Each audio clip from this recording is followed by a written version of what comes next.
Hey guys, Saf here with another Raid Shadow Legends video. So it is a guaranteed summons event this weekend, and we have got probably the worst Void Legendary at the moment in the game. So you might be wondering, why am I recording a shard pulling video for this dude?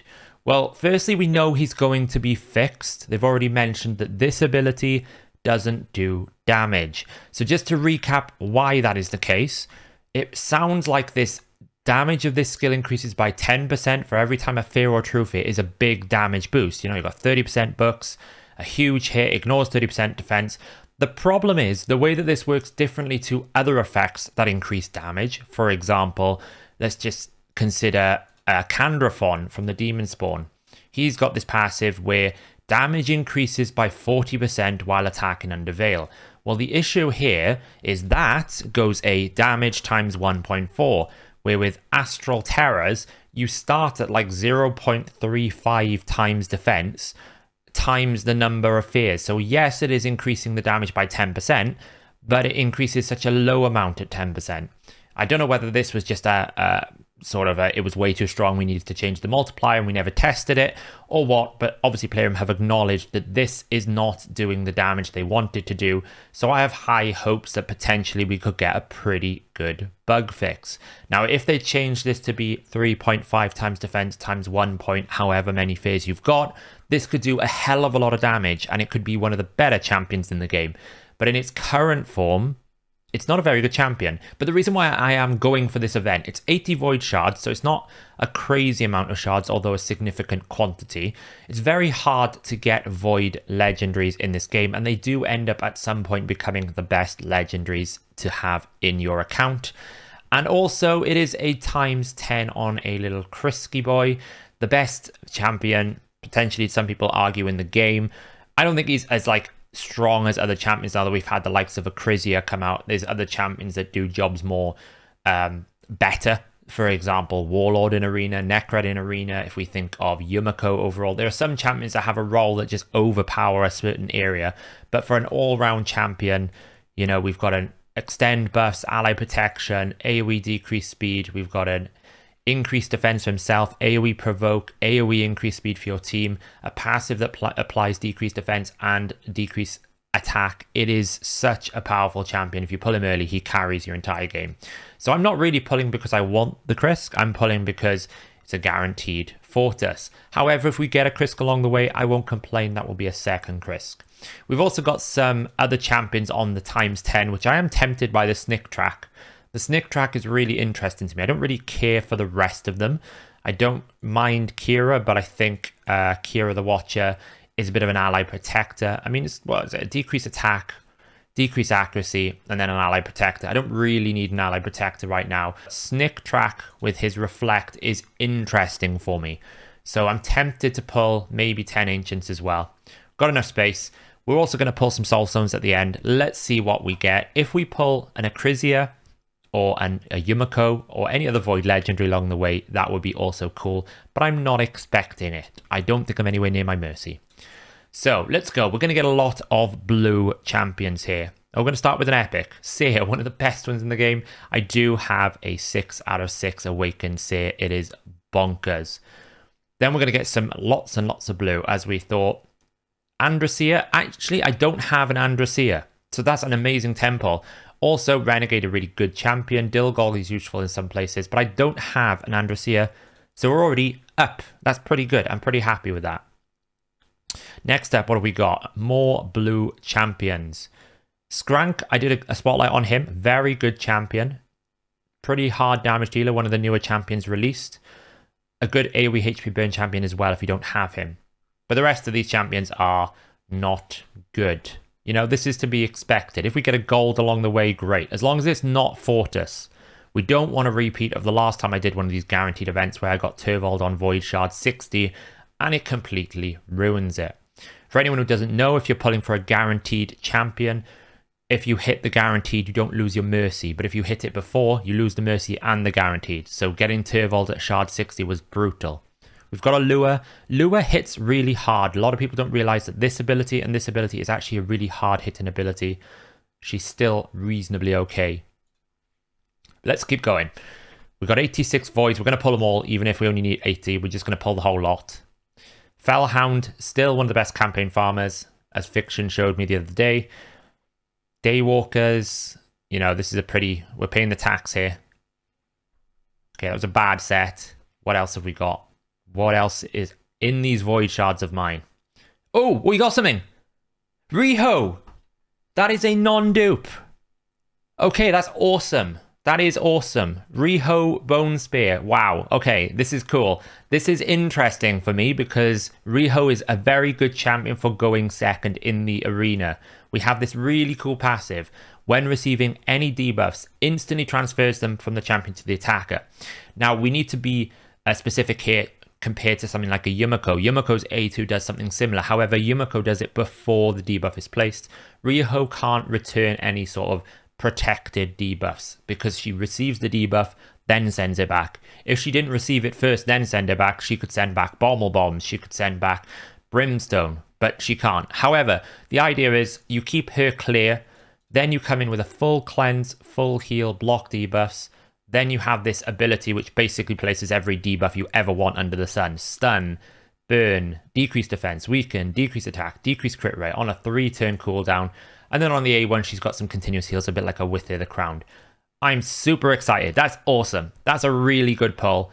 That is going to be going into one of my arena teams for sure. We'll probably build it on stream potentially on Monday. Maybe I'll stream on Wednesday if it's within clan versus clan, because I'll need to wait for clan versus clan to book this champion. Other good champions here, Kurzad, actually really, really strong for Iron Twins. 100% chance to place decreased speed so long as the attack is critical. He's void, he'll never weak hit. If you need a decreased speed and you're running that strategy in the Iron Twins, he is your boy. He is so good for it. He is better than the Fusion in that sense. The Fusion is kind of designed for Iron Twins. This guy does it, is a rare. No need for any books. You can use the books if you want to get this, but again, he places the increased accuracy all the time. It's a weak scale decreased defense, so you don't need to book him.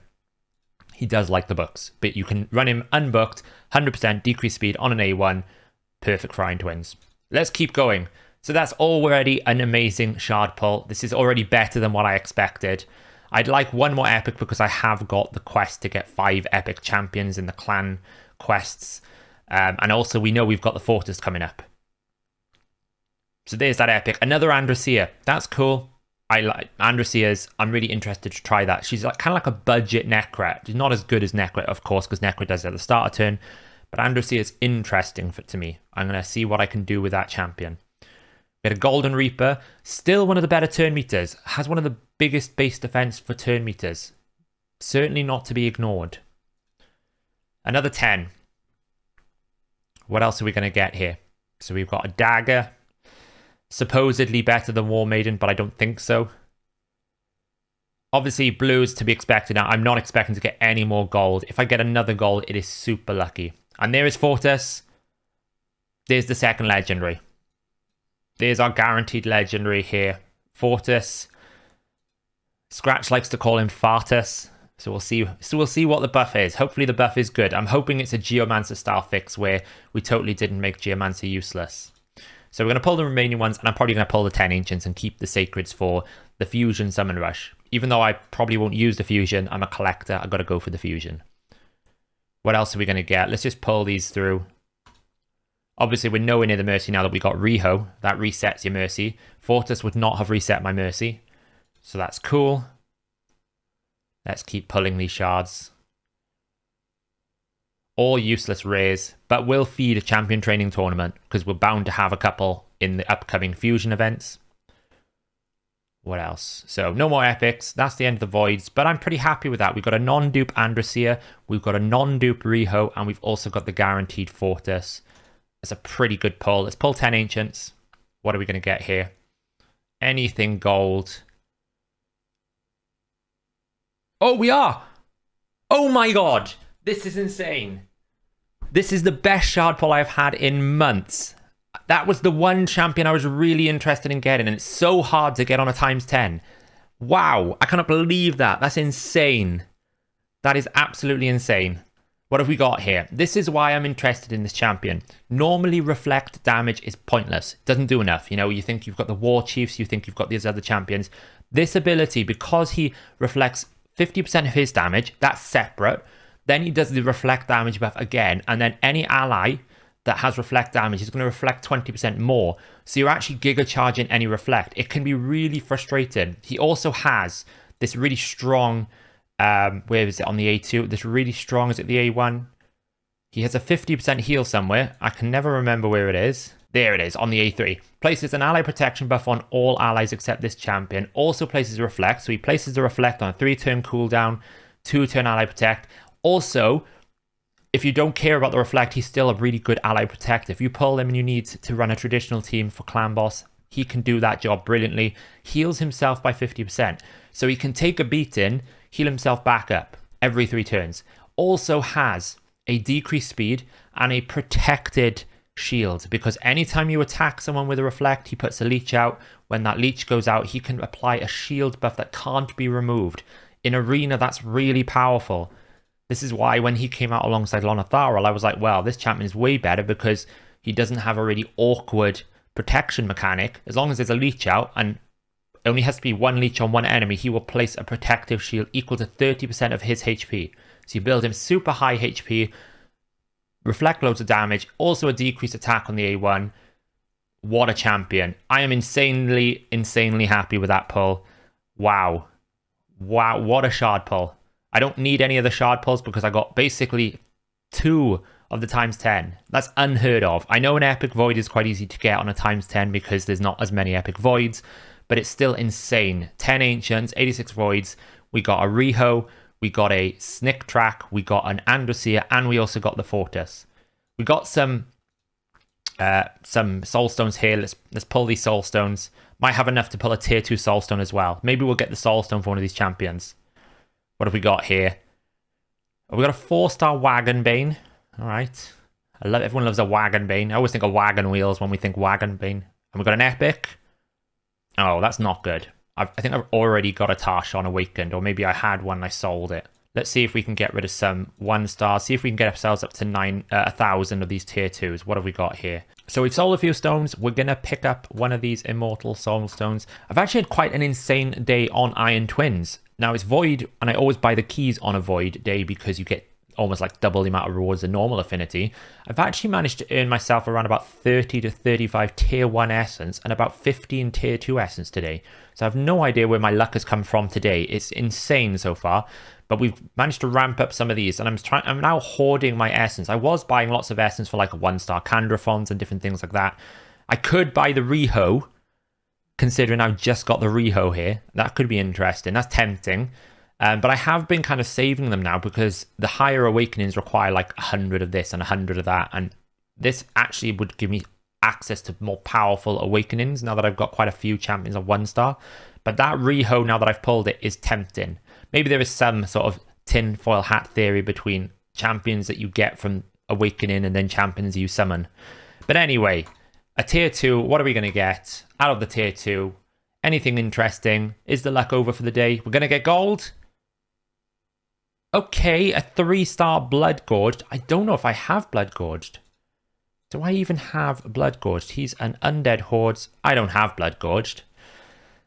Hey, so my sort of soul collection for gold is don't have, and don't have. But it's worth keeping them because, to be honest, I could sell them all and get 500 coins. But if I do pull a Blood Gorged, then obviously a 3-star Awakened Blood Gorged might be actually quite good. And the chances of getting legendary in the summoning is actually quite low. So there was a summon rush on. What did we get out of the summon rush? We completed the summon rush, which is quite good. As you'd expect, let's pull all these rewards. Oh, there's another tier 1 soulstone. We'll pull that as well. Get to the whale line, all the legendary books. Perfect for an upcoming personal clan versus clan if anyone is going for it. I haven't done the pumpkins yet. I'm going to wait until I get towards the end of the event and just use whatever pumpkins I've earned. I'm not putting any attention to it. If anyone has looked at the video that I recorded the other day on the math behind the deck of fates, I'm ignoring it. It's an additional reward on the side. Cool if you get something out of it, but I don't see any value in it. So we'll summon the last soul stone, the last bit of luck for today. Have we got anything left in the tank? No, we've got a War Priest. But hey, we can get rid of that War Priest. We can earn ourselves 6 gold coins. I am very, very happy with that result. We have managed to get a Snick Track, a Fortus, a Riho, and we've got a couple of Androsias, which are new epic champions, and I will be making use of this weird passive at the start of each turn, places protection buffs, see what we can do. Maybe there's something cool we can do with Androsia, seeing as though I don't have a Necreth the Great. There you go, guys. Insane luck on the shard pull for me. That is the first time I've had that much luck in a very long time. I try not to promote whaling in this game, but I think guaranteed events are pretty good, even if the champion may be subpar, because it's so hard to get void legendaries in this game.